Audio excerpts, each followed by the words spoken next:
Soma's baking and cooking থেকে আমি সোমা বলছি। আজ আপনাদের সাথে শেয়ার করছি একটা লাঞ্চের রেসিপি। এক পদে লাঞ্চ। আমাদের হাতে সময় খুব কম থাকে বিভিন্ন পদ রান্না করার জন্য, সেই জন্য একটা মাংসের ঝোল যদি ঠিকঠাক মতো হয় তাহলে কিন্তু তাই দিয়ে ভাত খাওয়া হয়ে যায়। আজকে হিং ও জিরে ফোড়ন দিয়ে চিকেনের পাতলা ঝোল আপনাদের সাথে শেয়ার করছি। নর্মালি আমরা হিং নিরামিষ রান্নাতে ব্যবহার করে থাকি, কিন্তু চিকেনেও কিন্তু এরকম করে হিং দিয়ে পাতলা ঝোল করলে পরে খেতে কিন্তু দারুণ লাগে। তাহলে চলুন আজকে ভিডিওটা দেখতে থাকি। গ্যাসে একটা কড়াই বসালাম, সরষের তেল দিচ্ছি। এখানে একটা বড় আলুকে 4 টুকরো করে সেদ্ধ করে নিয়েছি। আলুটাকে আগে ভেজে নিচ্ছি।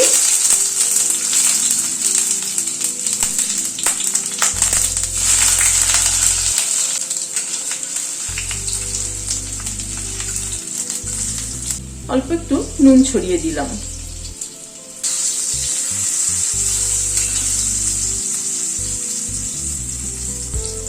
আলুটাকে একটু লালচে করে ভেজে তুলে নিচ্ছি।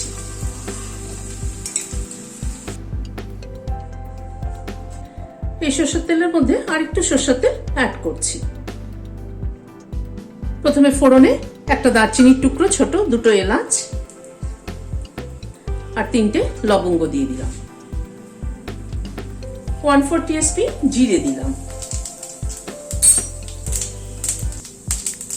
1/4 টিএসপি হিং দিলাম।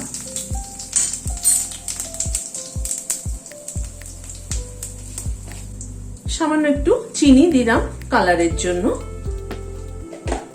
হিং ফোড়ন দিয়ে চিকেনের কিন্তু পাতলা ঝোল খেতে খুব ভালো লাগে। আমরা নর্মালি হিং নিরামিষ রান্নাতে দিয়ে থাকি, কিন্তু চিকেনেও কিন্তু হিং দারুণ লাগে। পাতলা ঝোল চিকেনের আর কি।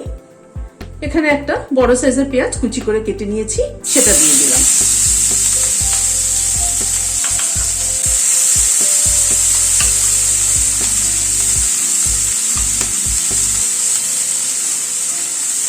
গ্যাসের ফ্লেমটাকে মিডিয়ামে রেখে পেঁয়াজটাকে একটু ভেজে নেব।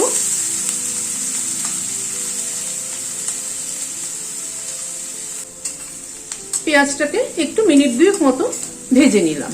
খুবই হালকা করে পেঁয়াজটা ভাজলাম। এখানে 8-10 কোয়া রসুন, 3টে কাঁচা লঙ্কা দিয়ে বেটে নিয়েছি, সেটা দিয়ে দিলাম। রসুনের সাথে কাঁচা লঙ্কা বেটে দেবেন, ফ্লেভারটা কিন্তু খুব ভালো হয়। এবং সেই বাটাটা কিন্তু মানে ইনস্ট্যান্ট বাটা হতে হবে। যদি বেটে রেখে দেওয়া হয় তাহলে কিন্তু ফ্লেভারটা অনেকটাই চলে যায়।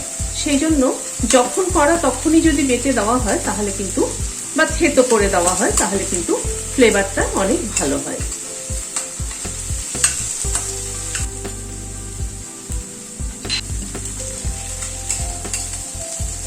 রসুন আর কাঁচা লঙ্কাটা দিয়ে এই মিনিট খানেক একটু নাড়াচাড়া করে নিলাম। এখানে 1 টিএসপি আদা বাটা দিয়ে দিলাম।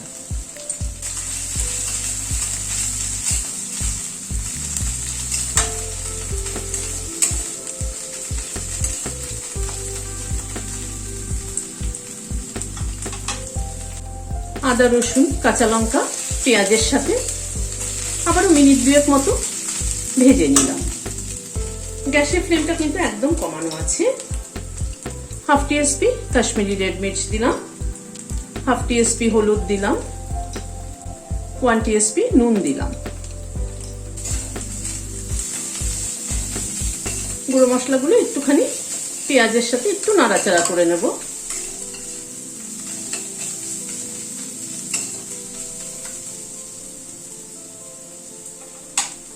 গুঁড়ো মশলাগুলো একটু মিনিট খানেক নাড়াচাড়া করে নিয়ে এখানে 2টো ছোট ছোট সাইজের টমেটো পেস্ট করে নিয়েছি, সেটা দিয়ে দিলাম।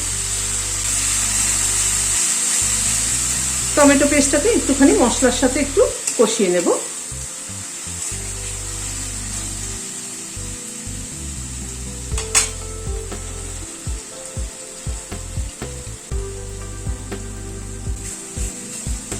টমেটোটা মিনিট 2 মতো একটু নাড়াচাড়া করে নিলাম। এখানে 500 গ্রাম চিকেন নিয়েছি, কারি কাট চিকেন এটা। চিকেনটা দিয়ে দিচ্ছি।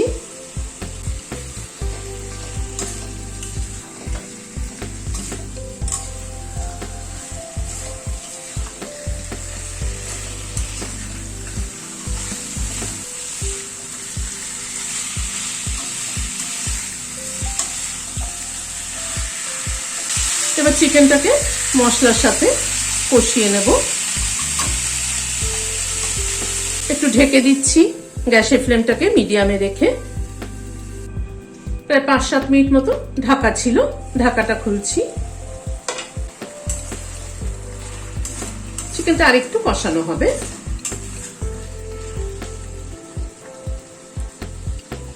আবার একটু ঢেকে দিচ্ছি।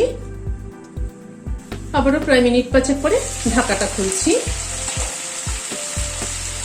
এবার চিকেনটা কষানো হয়ে এসছে, মশলা থেকে তেল ছাড়ছে।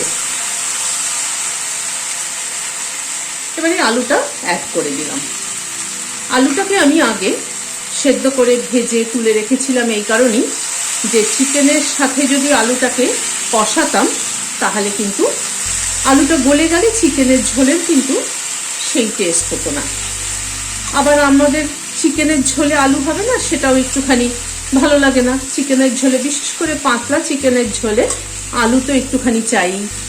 সেই জন্য আমি আলুটাকে ভেজে তুলে রেখে পরে অ্যাড করলাম, যাতে আলুটা চিকেনের ঝোলে গলে না যায়। এবার আলুটাকে দিয়ে একটুখানি হালকা করে একটু চিকেনের সাথে কষিয়ে নেব।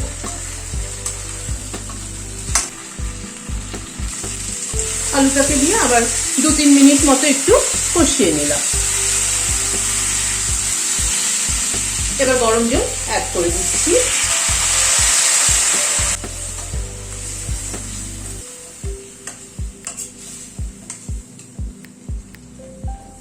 গরম জল অ্যাড করে গ্যাসের ফ্লেমটাকে বাড়িয়ে দিয়ে আবার একটু ঢেকে দিচ্ছি। মিনিট 5 মতো ঝোলের সাথে চিকেনটা ফুটলো, ঢাকনাটা খুললাম।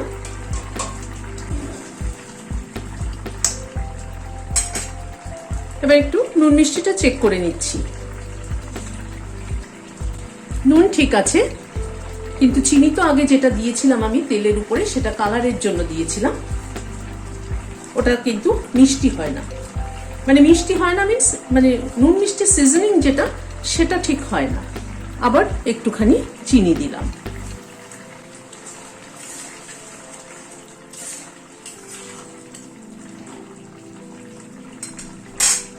খানিকটা ধনেপাতা কুচি ছড়িয়ে দিলাম,